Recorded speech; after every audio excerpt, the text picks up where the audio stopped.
Hi friends, welcome to XMB. Very good morning to all of you. तो शुरू करते हैं आज का हमारा करंट अफेयर जो कि 21 सितंबर 2022 का है। So as you might be thinking आज करंट अफेयर इतना लेट क्यों आया। So let me remind you कि हमारा एक्सट्रीम बी प्रोग्राम चल रहा है न्यू दिल्ली में। So that's why due to some issues we were not able to bring the current affair for today's on time.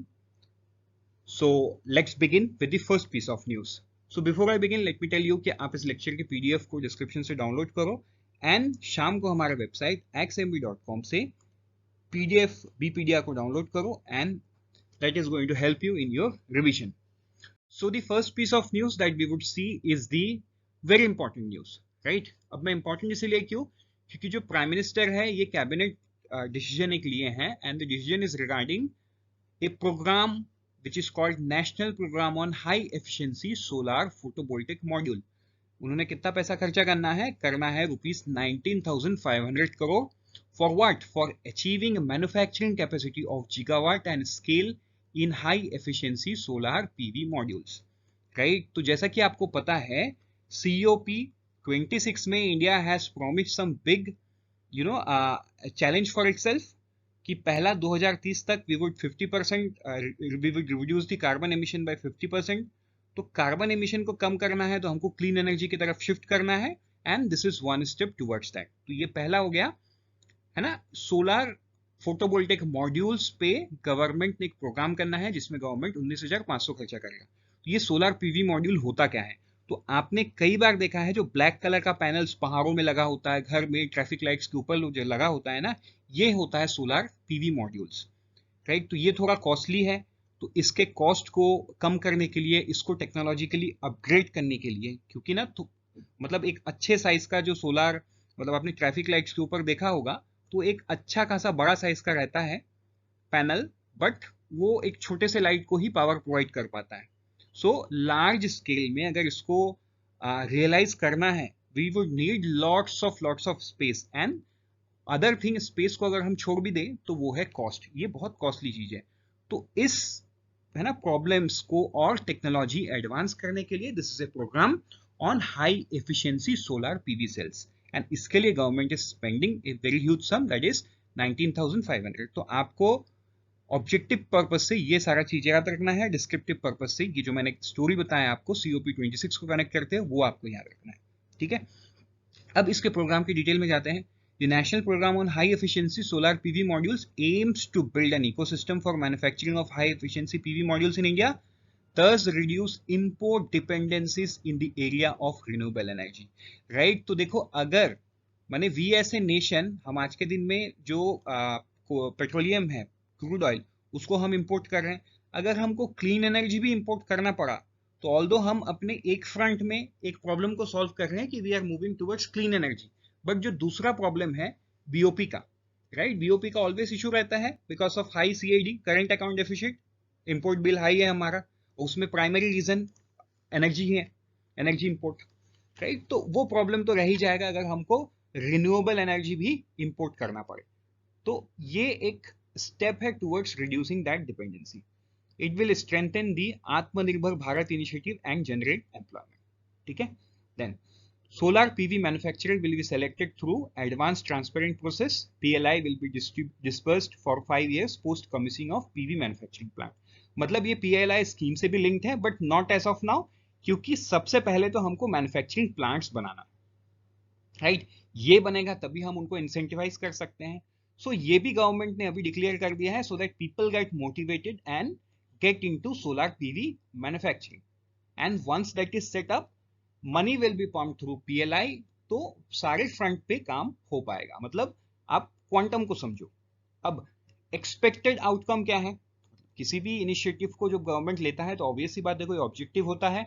Objective को तो हमने देख लिया, ऑब्जेक्टिव के बाहर क्या होता है कि उसका बेनिफिट या आउटकम क्या है। तो आउटकम है, एक्सपेक्टेशन ये है कि 65,000 megawatt per annum manufacturing capacity for fully and partially integrated solar PV would be installed, एक है। This scheme will bring direct investment of around rupees 94,000 crore and creation of manufacturing capacity for balance of material like EVA, solar gas and backsheets. Direct employment मिलेगा almost 2 lakh, है ना, means 1,95,000 and 7,80,000 person. Import subsidization of rupees 1.3 lakh crore. तो ये सारा objective है इस scheme के अंदर में, राइट? आगे बढ़ते हैं हमारे नेक्स्ट न्यूज पे, वो है cabinet approve modification. But in what? So the cabinet ने programme for development of semiconductors and display manufacturing ecosystem in India, इसके लिए एक मॉडिफिकेशन अप्रूव किया है. मॉडिफिकेशन क्या है? Offer 50% intensive for semiconductor fab across the technology nodes as well as for the compound semiconductors packaging and other semiconductor facility. तो आपको कुछ दिन पहले का न्यूज याद होगा, जो गुजरात में है वहां पे वेदांता ग्रुप एंड फॉक्सॉन ग्रुप, ये दोनों ने एक एमओयू साइन किया था. क्यों?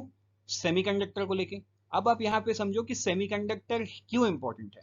तो सेमीकंडक्टर है क्या? सेमीकंडक्टर मतलब वो सारे चीज जिससे हम इलेक्ट्रॉनिक गैजेट्स चलते हैं, right? Integrated chips and all हमारे लैपटॉप्स में है, कंप्यूटर्स में है, ऑटोमोबाइल सेक्टर्स में है. मतलब आज के दिन में आपने ये भी सुना होगा कि ऑटोमोबाइल सेक्टर स्लो डाउन पे जा रहा था बीच में, एंड है भी. Reason being semiconductor. मतलब हम सेमीकंडक्टर को आप मान के चलो वी आर इंपोर्टिंग 100%. इंडिया में वो मैन्युफैक्चरिंग कैपेसिटी है ही नहीं कि हम सेमीकंडक्टर को मैन्युफैक्चर कर सके. अब आप ये सोच रहे हो जो इंडिया में मोबाइल फोन मैन्युफैक्चरिंग होते हैं तो वो कैसे होगा? तो जो सेमीकंडक्टर है वो इंपोर्ट होके ही आते हैं. जो सैमसंग का प्लांट नोएडा में है वहां पे भी, और जो Xiaomi जो इंडिया में करता है मैन्युफैक्चर, वो एक्चुअली मैन्युफैक्चर नहीं, वो असेंबल करते हैं.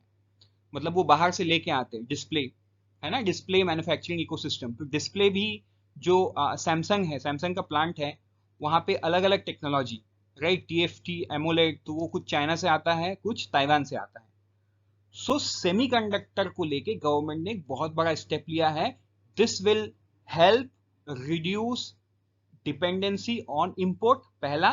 दूसरा है कि सेमीकंडक्टर का जो नीड है ये पूरे दुनिया में है, बिकॉज इलेक्ट्रॉनिक गैजेट्स एंड जितना IoT डिवाइस है ना, IoT internet of thing device है, और फ्यूचर में जितना भी आएगा ये सेमीकंडक्टर पे डिपेंडेंट ही रहेगा, राइट? मतलब इसका भी कोई सेकंड ऑप्शन नहीं आया है. सो इन दैट सेंस ये इसका जो इंपॉर्टेंस है ना, ये अभी नियर लॉन्ग टर्म में भी खत्म नहीं होगा.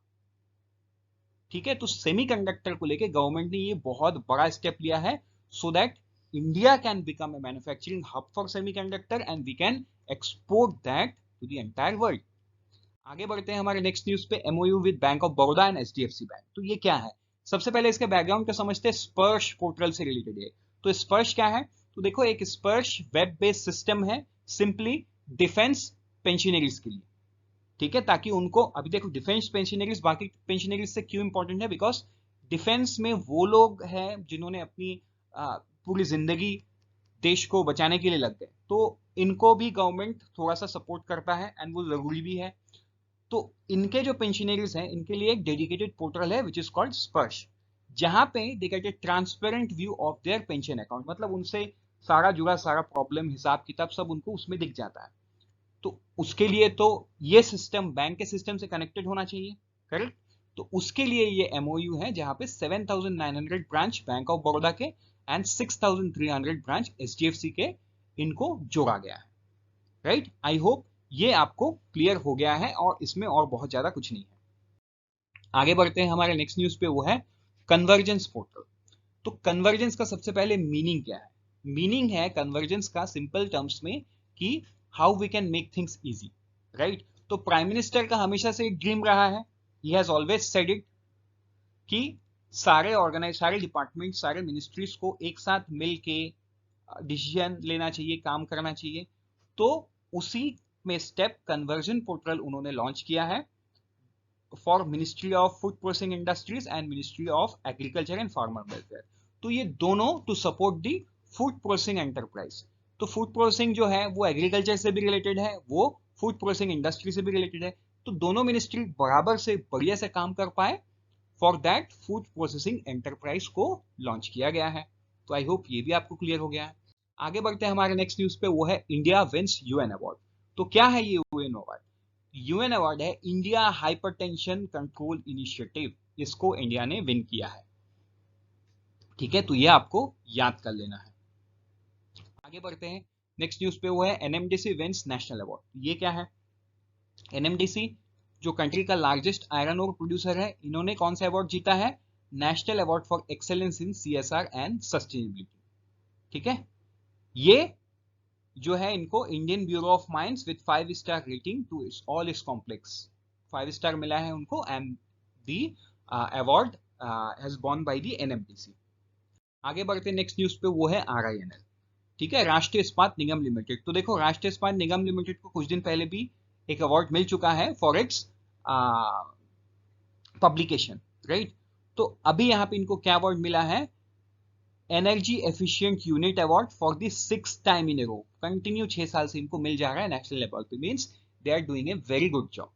ठीक है, आगे बढ़ते हैं नेक्स्ट न्यूज पे, वो है training programme for 14,000 volunteers, youth volunteers. ठीक है, तो ये क्या न्यूज है, ये है जो अनुराग ठाकुर है उन्होंने इसको लॉन्च किया है 14,000 यूथ वॉलंटियर के लिए, जहां they would get an online training for the life skills and build the capacity of youth volunteers so that beside developing their personality they can also play meaningful and contribute in nation development across। ये हुआ है, लेकिन इस पे एक point note करने का ये है, इसके साथ मतलब कौन जुड़ा हुआ है, department of youth affairs plus CBC capacity building commission and UNITAR United nation institute of training and research, ये जुड़े हुए हैं। तो ये आपका एग्जाम पॉइंट ऑफ व्यू से बहुत इंपॉर्टेंट है। दूसरा पॉइंट इसमें यह है कि इसको सबसे पहले क्या किया जाएगा, मतलब क्या किया गया था, 100 यूथ को लेकर वॉलंटियर किया गया था, और वॉलंटियर करने के बाद ही इसको लॉन्च किया गया, मतलब इसके एफिकेसी एंड आउटकम को चेक करने के बाद ही इसको लॉन्च किया गया है। आगे बढ़ते हैं नेक्स्ट न्यूज पे, वो है policy introduce unified logistic interface platform standardisation and modernisation. तो देखो, ये एक बड़ा सिंपल सा न्यूज है, जो एमएसएमई मिनिस्ट्री है, फार्मर्स को बेनिफिट करने के लिए एमएसएमई फार्मर्स को ये लॉन्च किया गया है।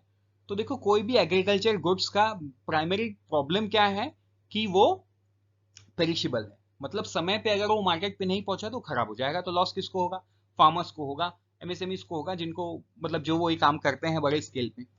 तो ये पॉलिसी उनके लिए लॉन्च किया गया। This will help to reduce a logistic in India to be comparable to global trends by 2030। First, second, improve the logistic performance index ranking to be top 25 by 2030। तो आप मुझे बताओ, what is the rank of India in the logistic performance index? तो I think last वो 2018 में आया था, तो इंडिया का रैंक क्या है। create data driven decision support mechanism for an efficient logistic ecosystem। ठीक है, आगे बढ़ते हैं अब कुछ इंपॉर्टेंट न्यूज पे, वो है कि Wipro for the first time in India has fired 300 employ for moonlighting. Moonlighting का मतलब क्या है, आप एक जगह पे फुल टाइम एम्प्लॉय हो, आप दूसरे जगह पे भी फुल टाइम या किसी कंपटीटर के लिए आप सेम काम कर रहे हो, विच इज अनएथिकल, राइट। तो इसीलिए विप्रो 300 लोगों को ये किया है, मतलब जॉब से निकाल दिया, and ethically the company is right. Next news है, जो एशियन डेवलपमेंट बैंक है, उन्होंने जो ग्रोथ फॉरकास्ट है आफ्टर Q1 डेटा, उन्होंने उसको रिड्यूस किया है। पहले उन्होंने बोला था 7.2, तो आज के दिन में 7 हो गया, 7 पॉइंट हो गया। तो बाकी सबका डेटा भी आपको स्क्रीनशॉट में दिख रहा है, राइट। नेक्स्ट न्यूज ये है कि जो 13 यूएस फर्म्स है, ये तेलंगाना के एरोस्पेस इकोसिस्टम में विजिट कर रहे हैं, 2 डे विजिट। तो ये बहुत बड़ा स्टेप है, बिकॉज इनको एक अपॉर्चुनिटी दिख सकता है कि तेलंगाना में आके ये अपना फैक्ट्री डाले, क्योंकि ऐसा भी न्यूज है कि बोइंग जो है, मतलब ये एजम्पशन है, 300 एम्प्लॉयज को फायर कर रहा है यूएस में टू रिड्यूस द कॉस्ट, क्योंकि लॉकडाउन के बाद ना कोई प्लेन्स नहीं खरीद रहा है, मतलब बड़े एयरलाइन लॉस पे है, कोई प्लेन्स नहीं खरीद रहा है, और कोई खरीद भी रहा है तो बहुत नेगोशिएटेड अमाउंट पे खरीद रहा है। तो बोइंग एयरबस दोनों कंपनी लॉस में है। तो बोइंग ने बोला कि वो 300 एम्प्लॉय के आसपास ये करेंगे, कट करेंगे, लेकिन ये जो जॉब है, कट करने से तो कंपनी का काम नहीं होगा ना, उनका काम तो करना है। ये जो जॉब वो इंडिया में क्रिएट करना चाहता है, बिकॉज लो कॉस्ट, और काम तो वही होगा इंडिया में भी। Next is very important news, जो प्राइम मिनिस्टर है वो बोर्ड ऑफ ट्रस्टी का उन्होंने मीटिंग लिया है पीएम केयर फंड के अंडर में। तो उन्होंने कुछ नए लोगों को पीएम फंड में, मतलब पीएम फंड का जो ट्रस्टी है, पहले कौन था, union home minister Amit Shah and finance minister Nirmala Sitharaman. अभी उन्होंने नया ज्वाइन किया है, कौन कौन है, justice KT Thomas, former supreme court जज, former deputy speaker Kariya Munda, and Ratan Tata, chairman emeritus Tata sons, इनको ज्वाइन करने की बात की गई। Trust also decided to nominate the following eminent for the constitution of advisory board to the PM fund. ठीक है, एक एडवाइजरी बोर्ड बनेगा, उसके नॉम इसमें ये सब रहेंगे, राजीव महर्षि रहेंगे फॉर्मर CAG, सुधा मूर्ति फॉर्मर चेयरपर्सन इन्फोसिस ग्रुप, मतलब सुधा मूर्ति कौन है, जो नारायण मूर्ति है इन्फोसिस के को फाउंडर, उनकी वाइफ है। देन आनंद शाह को founder of teach for India and former CEO of India corp and Parimal foundation, ये सारे लोग रहेंगे। With this we have come to the end. Unfold your potential with IXMB. All the best. Let's meet tomorrow with the same and till then prepare 50% faster with IXMB.